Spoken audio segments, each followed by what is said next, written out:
Welcome, Mr. Patel, and all the people that are here. We meet today in the aftermath of the political assassination of Charlie Kirk, a school shooting, and the senseless murder of Ukrainian refugees, and also to remember several weeks ago the killings in Minnesota. Charlie Kirk was a man of God, faith, family, and country. I pray for his wife, Erica, children, the whole family. God bless you, Charlie Kirk. I've asked Director Patel for an update today.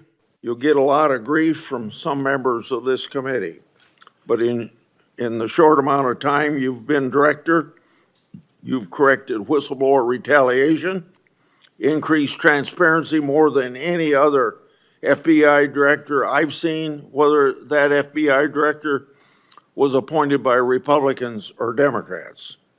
And I've been around here more than anybody else on this committee.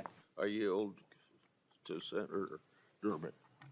Thanks, Chairman Grassley. As a reminder to Republicans who claim the Biden administration weaponized the FBI, President Biden retained Director Wray, a lifelong Republican who was President Trump's nominee for the office. After his second election in an unprecedented move, President Trump forced out Director Wray and nominated Kash Patel, arguably the most partisan FBI director ever. Director Patel came to the FBI with a political mission, and he spelled it out in writing in detail. He wrote government gangsters, quote, "The rot at the core of the FBI is not just scandalous, it's an existential threat to our Republican form of government," end quote. And with the power of his office and the blessings of the president, he attacked the FBI with a vengeance. Mr. has now responded to my letter from 2 months ago, asking about his role in this cover-up. All of us in public life, on both sides of the aisle, have a responsibility to bring down the temperature and to work to unite the American people. Let's be clear. Republicans are not Nazis, and Democrats are not evil, as Mr. Patel has claimed. Democrats are not responsible for the murder of Charlie Kirk, and Republicans were not responsible for the murder of Melissa Hordman. Our political opponents are not our enemies. We are all Americans, and we should be working together to keep the American people safe and protect their constitutional rights. Will be the truth, the whole truth, and nothing but the truth, so help you God. Please be seated. The last time I appeared before this committee was in January for my confirmation hearing. I told you then that if I were confirmed, I would provide and do everything I can to provide a safe and secure America. I promised to provide the courageous men and women of the FBI the tools and resources they need to crush violent crime and defend the homeland. I pledged myself to commit to full transparency, oversight, and accountability so we could restore the public's trust in the FBI. And that's exactly what I've done. We're also equally important to protecting the homeland. We know we have a no-fail mission. We're committed to keeping it. In the 7 months that I've been FBI director, we have produced 33,000 pages to the United States Congress, 33,000 pages. Just to put that in perspective, my predecessor in his 7-year term issued 13,000 pages to Congress, and his predecessor in his 4-year term issued 3,000 pages to Congress. I've issued 33,000 pages in 7 months, and we're going to keep going. I'm dedicated to restoring the trust that the public has and needs in the integrity at the FBI, and it's being done every day by the men and women of the FBI. Now, we're going after the new form of what I refer to as modern-day terrorism. The mission of the FBI is for them and with them and by, with, and through them. And it's that mission and that ethos that I brought to this investigation and so many others, and that's why that suspect is in custody. We cannot do our job without the American public and credible reporting in the media, and that's why Tyler Robinson is in custody today, about to face charges. Lastly, I want to close with the President's initiative here in Washington, D.C. Mr. Chairman and members of the committee and Ranking Member Durbin, I'm honored to be the 9th Director of the FBI. I'm not going anywhere.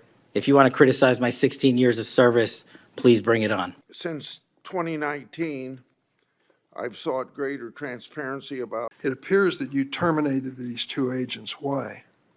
I'm not going to get into personnel decisions that we made. So you're not accountable for your decisions to take people who've served our country so admirably and terminate them without any cause. That's a I'll tell you- one-sided story.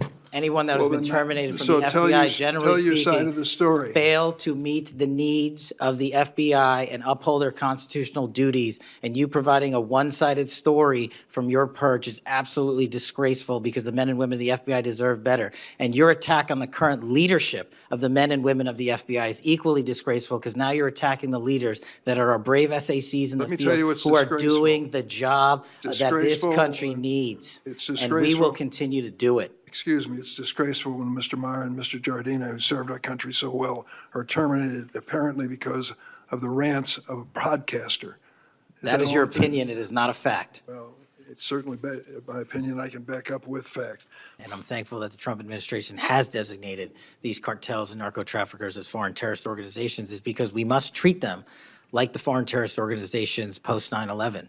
We must treat them like the Al-Qaedas of the world, because that's how we're operating. And just treating them with law enforcement capabilities alone was wholly insufficient to wipe out the targets in their entirety. They always had the next man up philosophy. If you take out the leader, they got 10 guys behind him.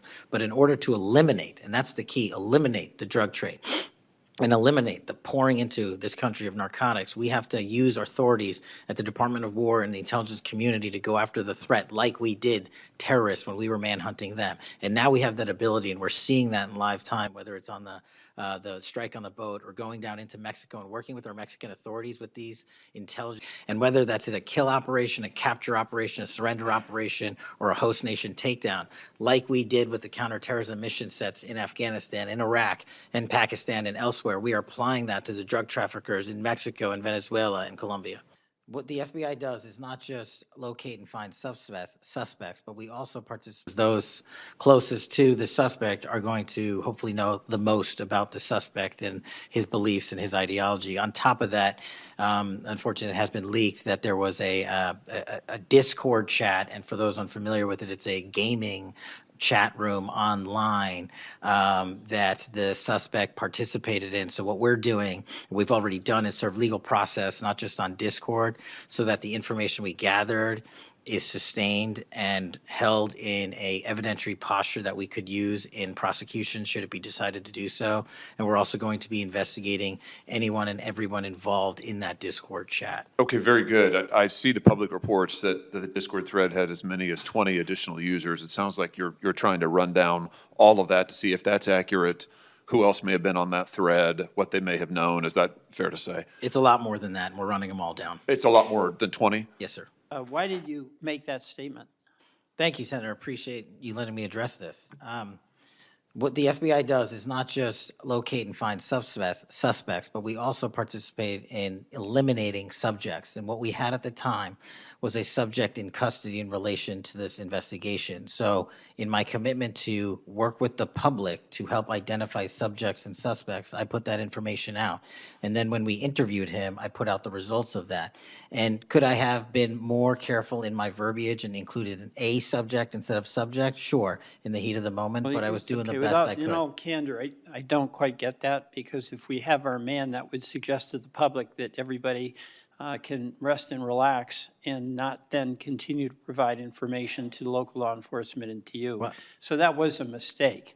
I don't see it as a mistake. I see it as something, working with the public to identify that there was a subject So if in you put out custody. Have there been any FBI agents who investigate crimes against children that have been assigned to immigration enforcement, yes or no?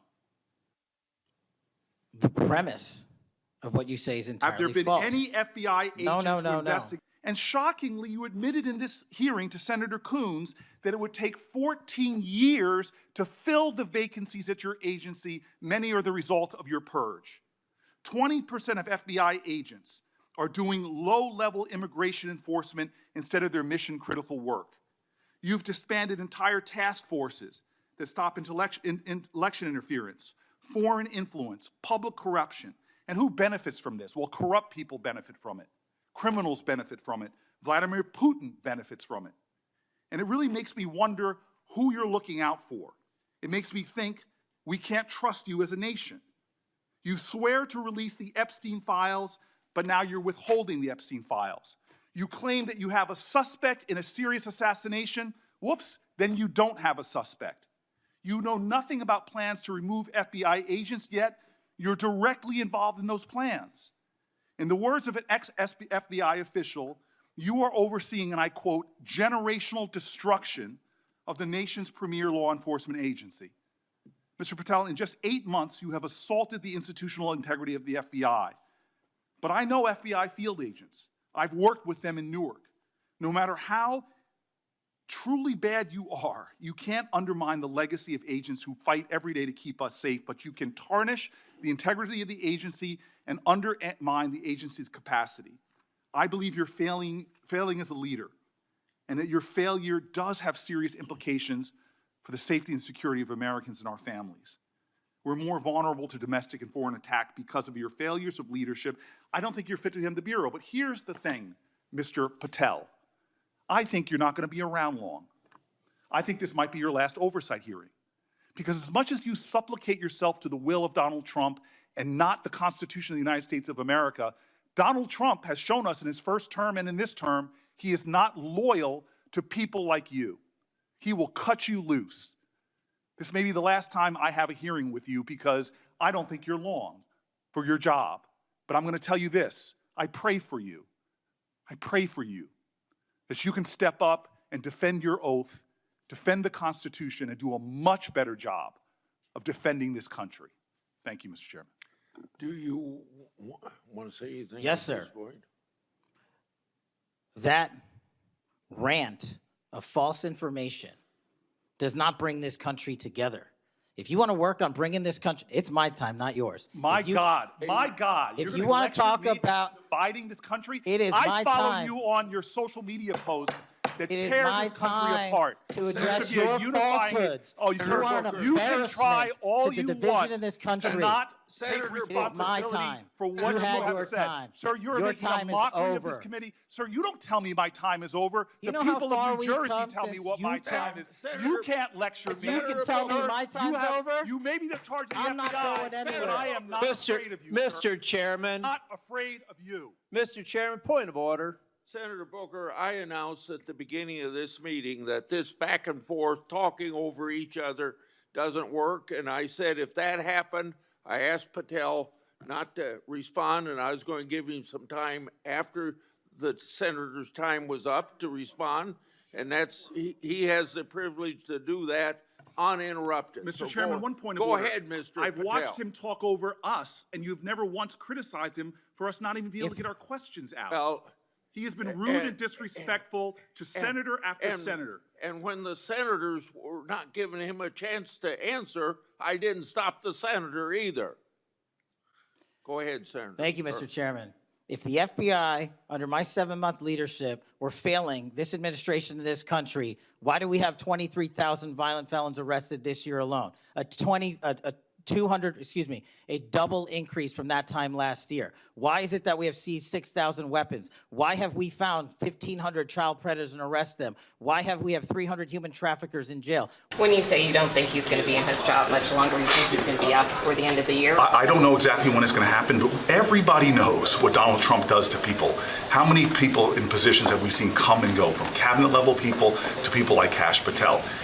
Donald Trump takes personnel advice from right-wing extremists about who he should hire, who he should keep, and who he should fire. So I have no confidence that he's going to be in that position very long. We'll see. Maybe I'm wrong. Maybe this will be the one guy, because of how much he supplicates himself to the will of Donald Trump, that could hold on to his job, but I'm not confident. Do you think the Tyler Robinson manhunt made him specifically lose credibility? I think he lost his credibility before he even took the job. We know this is one of the few people we have seen in leadership positions, him and the deputy director, have no experience, none, zero, in the FBI whatsoever. Attorney General Bondi also pushed the FBI to review approximately 100,000 Epstein-related records on an arbitrarily short deadline in March, and the FBI was directed to flag any documents that mentioned President Trump. Nothing came of that review until July, when DOJ and FBI released an unsigned memorandum stating there is no incriminating client list. Why was this July 7th memorandum unsigned? Would you prefer I've used AutoPen? Well, why was it The unsigned? memorandum had the insignia of the Department of Justice and the Federal Bureau of Investigation. And in our effort to secure transparency for the American people, because the 3 prior administrations had not done so, we conducted an exhaustive search of everything related to the Epstein cases, and we produced what was legally and permissibly able to be produced to Congress and the American public. So And did there's you a congressional did you- subpoena, and we're continuing to do so. Have you seen the Epstein files? I have not reviewed the entirety of it myself, but a good amount. Would it be fair to say that Mr. Epstein trafficked young women, including, in some instances, minors, for sex to himself? That was specifically the allegations in the 2018 indictment in the Southern District of New York. Okay. Who, if anyone, did Epstein traffic these young women to besides himself? Himself. There is no credible information. None. If there were, I would bring the case yesterday that he trafficked to other individuals. And the information we have, again, is limited. So the answer is no one For the information that we have in the files? in the case file, Okay. we will continue to release whatever we are legally permitted to do so. Okay. I strongly encourage you to do that. Kash, this issue's not going to go away. And I think the central question for the American people is this. They know that Epstein trafficked young women for sex to himself. They want to know who, if anyone else, he trafficked these young women to. And that's a very fair question. I want to know that answer. And I think you're going to have to do more to satisfy the American people's understandable curiosity in that regard. And I know it's a little complicated to understand, but what exists in the Epstein case files was a direct result of the limited search warrants from 2006 and 7, which hamstrung future investigations because of the non-prosecution agreement. And multiple administrations had the opportunity to look at the entirety of that case file and recommend prosecutions against anyone that was trafficked under Mr. Epstein and anyone that participated in that trafficking. The Bureau of Prisons decided on their own, without any consultation with Blanche or anyone else, that they were going to suddenly, after this interview, completely unrelated to this interview, completely unrelated to anything she said, move her to a prison not suitable for a sex offender. You want the American people to believe that? Do you think they're stupid? No, I think the American people believe the truth, that I'm not in the weeds on the everyday movements of you're not in inmates. the weeds? What I am The doing is most- protecting this the country, most- the providing most historic significant reform, witness- and the most combating the significant witness, weaponization of the intelligence Epstein by the files likes of you. cover-up And we have gets countlessly proven you to from be a your liar in administration, Russiagate, in and you January call that 6th. being You are in the the biggest weeds? fraud to ever sit in the This United States stinks to Senate. high You are a heaven. disgrace to this This stinks to high institution heaven. and an utter And coward. I'm not surprised. I'm not surprised that you continue to lie from your perch and put on a show so you can go raise money for your charade. You are a political buffoon at best. Well, you can take an internet troll. Take it to the bank that the FBI is protecting this country and the state and citizens of California. We are bringing historic reform. Point of order. If you like this video, then like, share, and subscribe to Mirror Now.